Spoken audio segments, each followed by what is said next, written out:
The Chamber of Parliament has since independence in 1962 become a historic venue from which pages of the rich history of Uganda have been written and others ripped apart.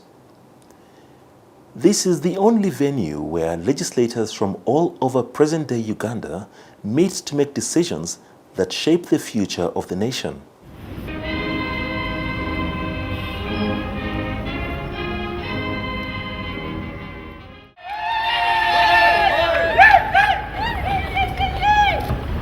I, Kana Sanjay, say in the name of the Almighty God. In May 2011, a new chapter in Parliament history commenced with the swearing-in of members to the 9th Parliament.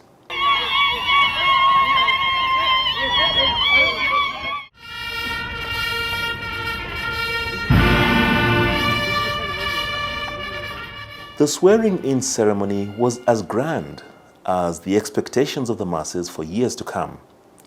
This was the Parliament to deliver Uganda to the proverbial promised land in a period not exceeding 5 years. I, Dr. Benan. I, Nakdama Rukia Isanga, swear in the name of the Almighty God that I will be faithful and bear true allegiance to the Republic of Uganda, and that I will preserve, protect, and defend the Constitution. so help me Allah. So help me God.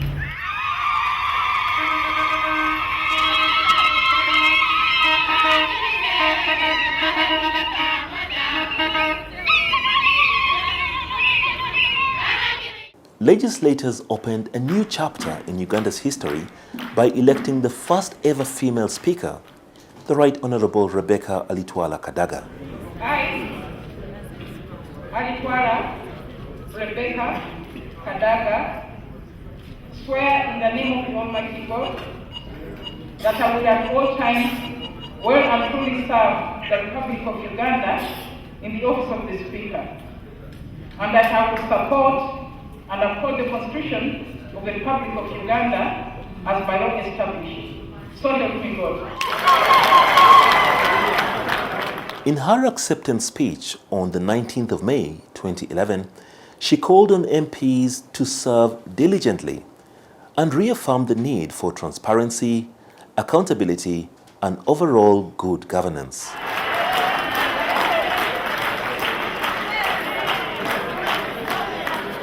I want to thank so much the members of the next Parliament for the confidence placed in me by overwhelmingly electing me to the office of Speaker. I promise I will be a Speaker for all the members of Parliament. Honourable members, given the challenges of the first multi-party Parliament, I wish to appeal to all members to apply themselves diligently to their duties. Much is expected from us. We are part of a very vibrant society with access to information, the media, and they are well informed. The public want good services. They also want value for money. They want transparency, accountability, and overall good governance. This should be the main focus of the members of Parliament.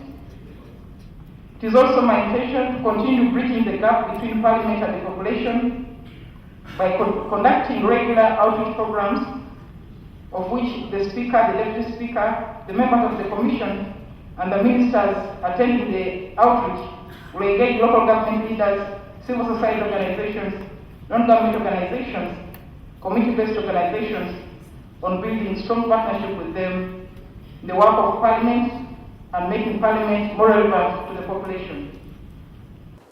The Deputy Speaker of Parliament, Right Honorable Jacob Olanya, a youthful figure and largely eloquent orator, has also steered the House steadily, even through times that appeared to have heavy turbulence. In his acceptance, he rallied MPs to uphold the bigger purpose of Parliament, service to the people.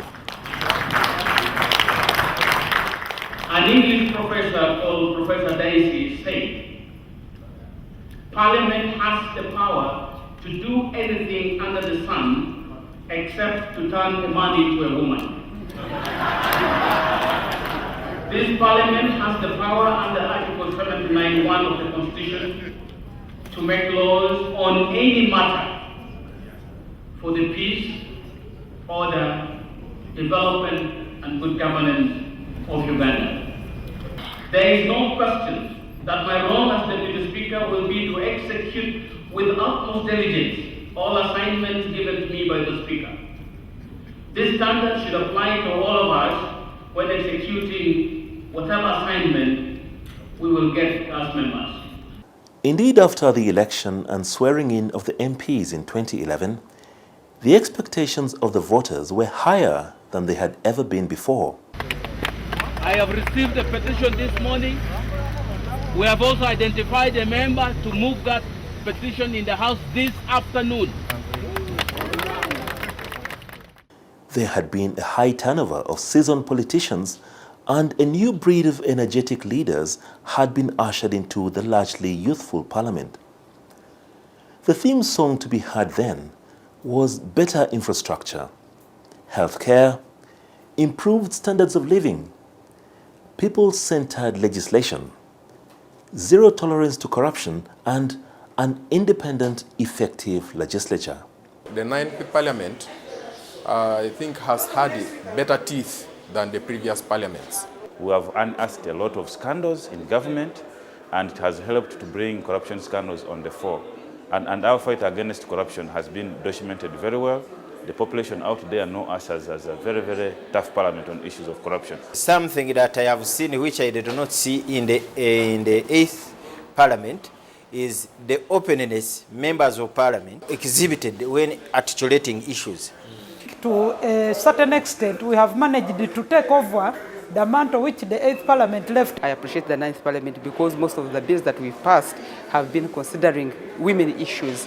And I want to applaud this 9th Parliament because when it came to gender and equity certificate within the Public Management Finance Act, it was overwhelmingly supported. And that means that actually this Parliament is gender supportive. The 9th Parliament started very well, did a lot of work, where people appreciate what we're doing, people praised us, did a lot of things together in a bipartisan manner, and we all felt very good the first year. Then I think something went wrong, a number of factors. The executive, I think, might have felt the parliament was becoming too independent. Today we are celebrating the beginning of the end of a very vibrant assembly, the 9th Parliament.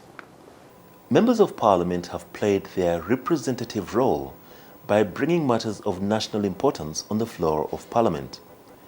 These issues are then attended to by government, which in most cases acts and offers solutions.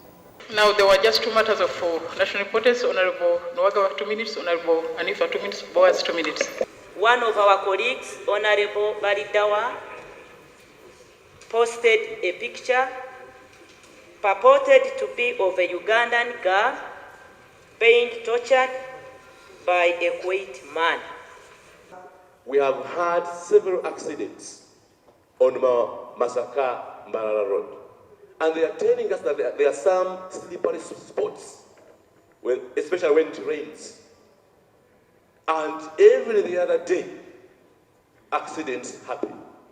Some interns in this country have not received, intern doctors and intern nurses.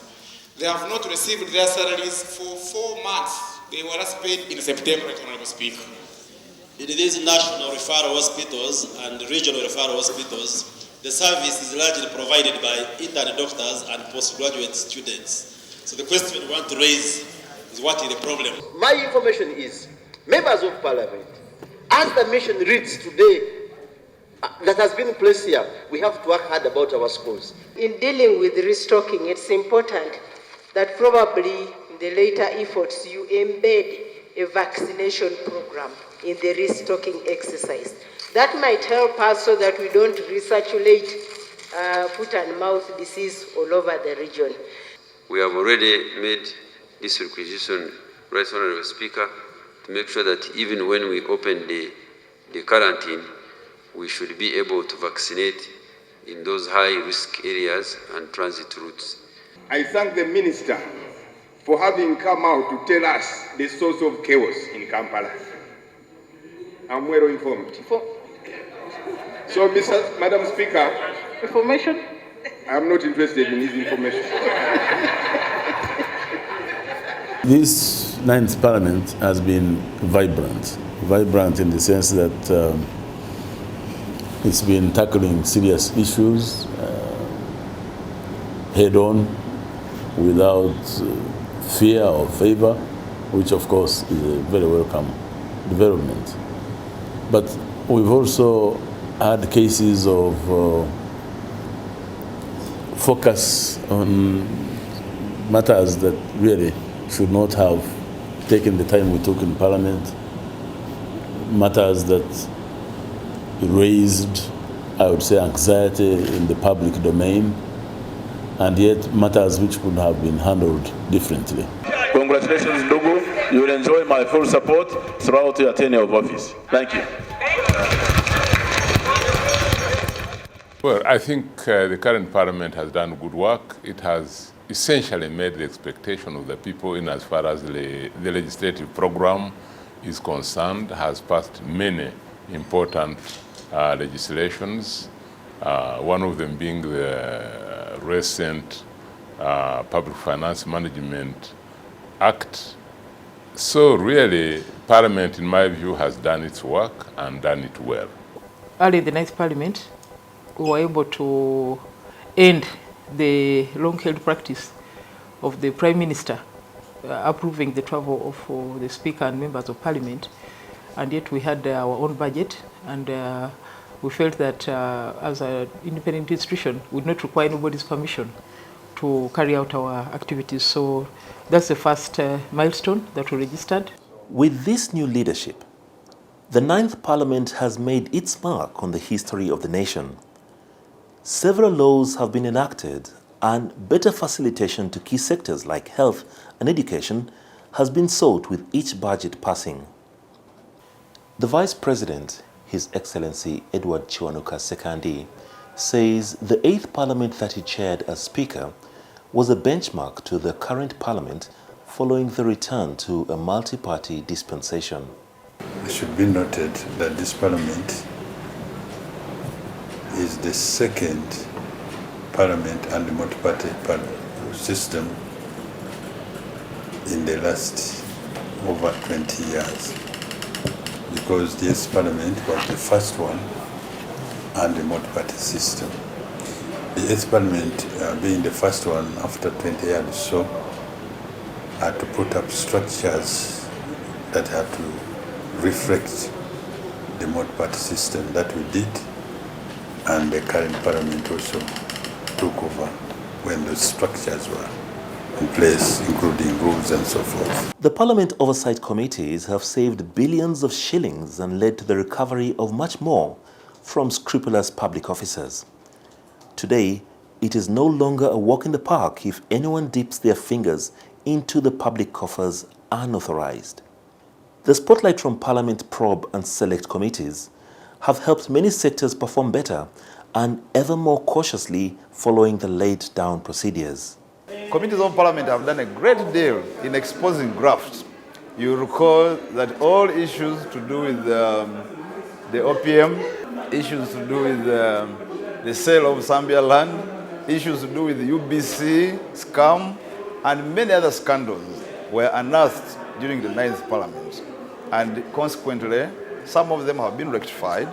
The 9th Parliament is also able to observe and restrain some ill action which should have caused financial loss and forced agencies responsible to swing into action. As a former chair of the Budget Committee of Parliament and a member of Finance Committee now, member of Public Accounts Committee, I must say that one of the best contributions that we've done is the bringing into life of a law regarding the public finance management. That law will streamline the way things are done. We can also start spending our budgets on the 1st of July. The MPs through the committees performed oversight roles and carried out fact-finding visits to various areas and projects around the country. Mulago is overwhelmed by mothers that are giving birth. The midwives are not very many. The doctors are not very many. We have approved a loan as members of parliament to build a women's hospital here in Mulago. The first year of the 9th Parliament was filled with debate characterized by enthusiasm.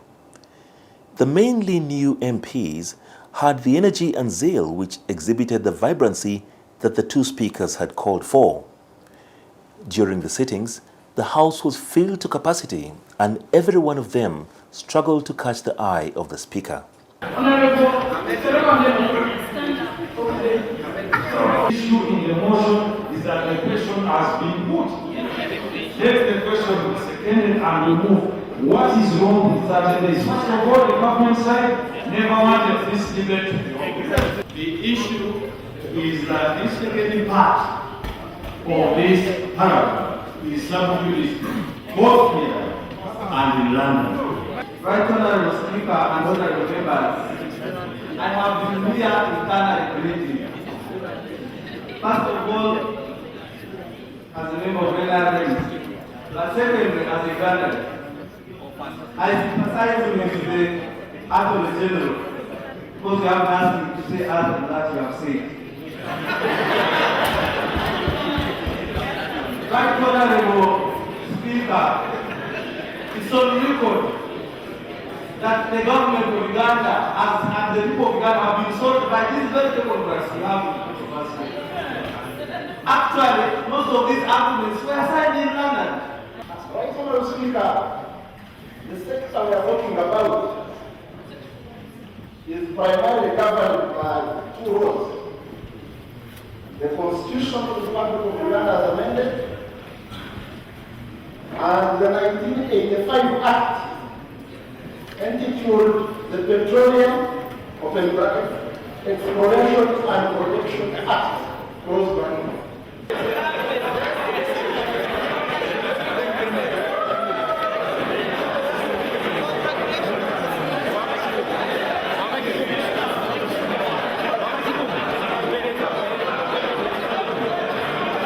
On the 13th of December 2012, President Yoweri Museveni, using the rights granted under Article 101, Section 2 of the Constitution, addressed Parliament about the developments in the oil sector. This followed a heated debate and contention over Clause 9 of the Petroleum Exploration, Development and Production Bill of 2012, with government wanting the powers to grant and revoke licenses revert to the Energy Minister instead of the Petroleum Authority as had earlier been approved by Parliament. When we signed these production sharing agreements, of course we have no proof that we have the oil for sure. But still we're able to get this figure of 70%. That was because of our scientists. Even me, I need to know this. Therefore, for the Honorable State Court, we want ETC to align this historic achievement of their compatriots.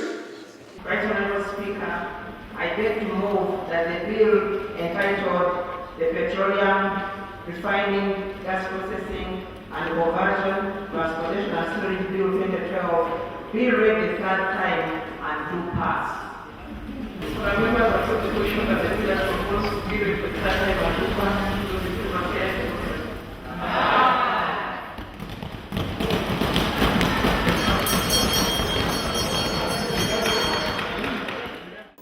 The 9th Parliament has also passed a number of laws. These include the Public Order Management Act, the Anti-Pornography Act, the Anti-Homosexuality Act, which was later annulled by court, the Registration of Persons Act, the Regulation of Interceptions of Communications Act, and the Public Finance Management Act, among others.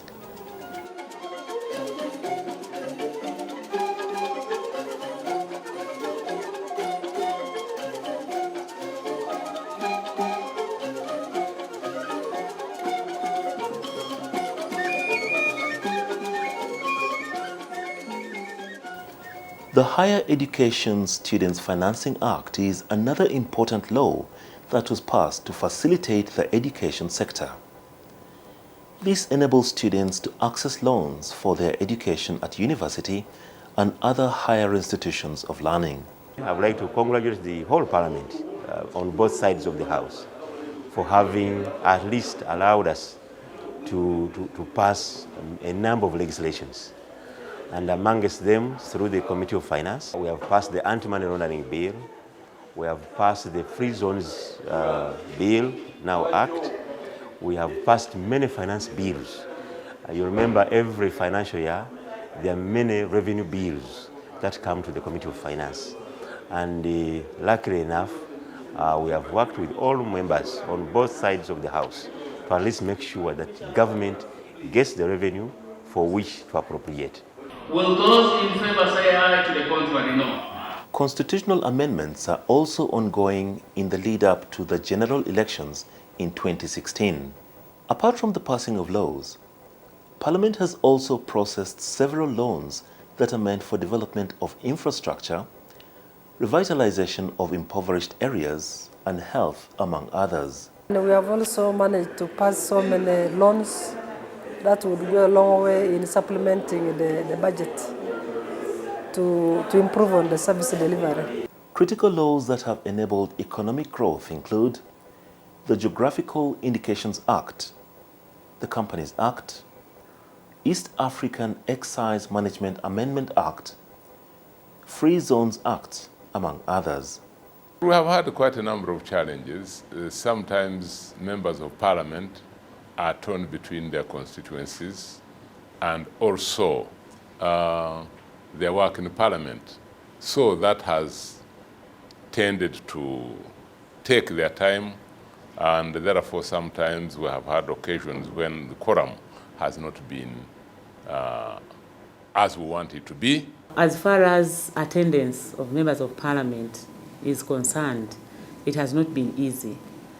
We've been raising quorum through a hectic work and great deal of mobilization, almost reaching every individual member of parliament, personally reaching them on phone or reaching them physically. But at the end of the day, we have been able to raise quorum and we've been able to pass whatever I've been wanting to pass, but without ease.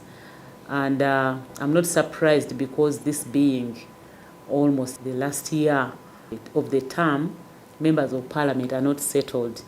They have crucial issues to handle in the constituencies.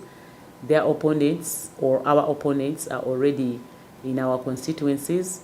We entered the final stretch of the 9th Parliament. It is a time of reflection, it is a time of evaluation. But what I would want to appeal to the members that we are still members of Parliament until May 2016. So we are expected to carry out our responsibilities in the House, in the constituency, in the committees, until the period expires. I know that there are challenges of campaigns and keeping in touch with the constituency, but our first responsibility is here. That's what we undertook, and we have to complete our mandate. The Speaker, Right Honourable Rebecca Kadaga, was in September of 2013 overwhelmingly elected to the post of Chairperson, Commonwealth Women Parliamentarians International, CWP. Lisa Baker got 29 votes. Honourable Rebecca Kadaga got 68 votes.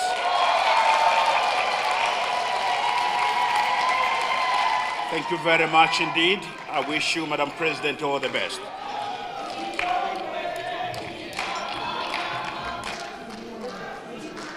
This was during the Commonwealth Parliamentary Association Conference in Sandton, South Africa. This followed her stewardship of the CWP Africa region for 3 years from 2009. When I visit different countries, I do get an opportunity to either talk to the Prime Minister or the Governor or the Head of State and discuss with them where the representation of women is low. We discuss with them measures and really the need to make some changes. So it has given me a passport to speak to the highest level of decision makers around the world.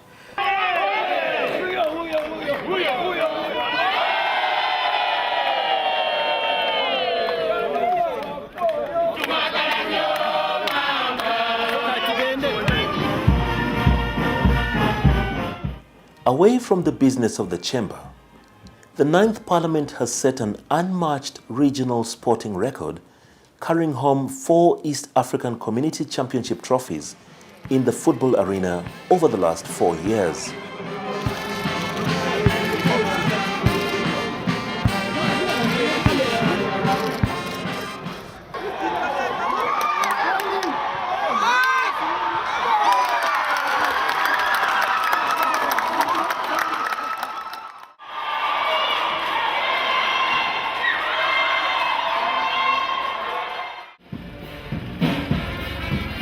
In 2012, the 9th Parliament celebrated 50 years of Uganda's independence with a number of activities.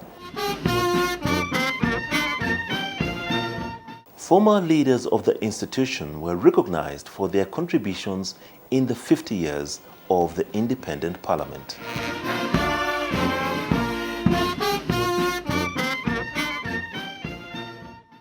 Parliament, in its corporate social responsibility, started an annual health week where MPs, staff and the public get access to free or relatively cheaper health care. This health week, now in its 3rd year, has gained a lot of popularity.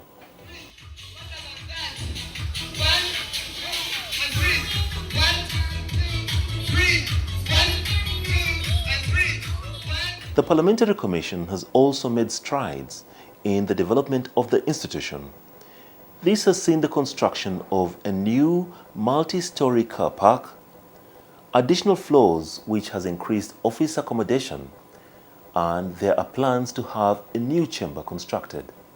That car park will take in 500 vehicles, so all members of Parliament will park and use the car park, and then the staff can use the ground level. Political commentators, business personalities, and academicians have always had a telescopic and expansive view of what the 9th Parliament ought to have achieved. There have been a lot of things that I think we can celebrate from the 9th Parliament. I think that the commitment to ensuring accountability, you can take the debates on all the corruption scandals that we've had, they've been robust, and we've got to appreciate them for that. That in many ways has gone a long way in fighting graft in this country. Secondly, I think that the leadership of this Parliament has invested time and effort in trying to assert the independence of Parliament. There have been flickers of hope. There have been events, episodes that would point to a commitment to try and exert the independence of Parliament, to protect the independence of Parliament. Whether they have succeeded is a different question altogether, but that commitment has been expressed on several occasions. You can name them. The effort to try and reign over government on the budget, on health services, the effort to try and reign over government on what was supposed to be the oil bribery allegations, the attempt by Parliament to even seek to represent itself in court. So the leadership of this House have tried to create an atmosphere of independence and try and insert themselves in the governance of this country. In the Parliament also, we should not think that every sector should be represented, as I hear now. Disabled, they belong to us. We have some children also disabled. With the army, we have some people who are in the army. With this and that, police is not there, prison is not there. We businessmen, we are not there. We don't have a desk there. But we should have people who can defend any Ugandan because they are Ugandan, regardless what problem that sector has.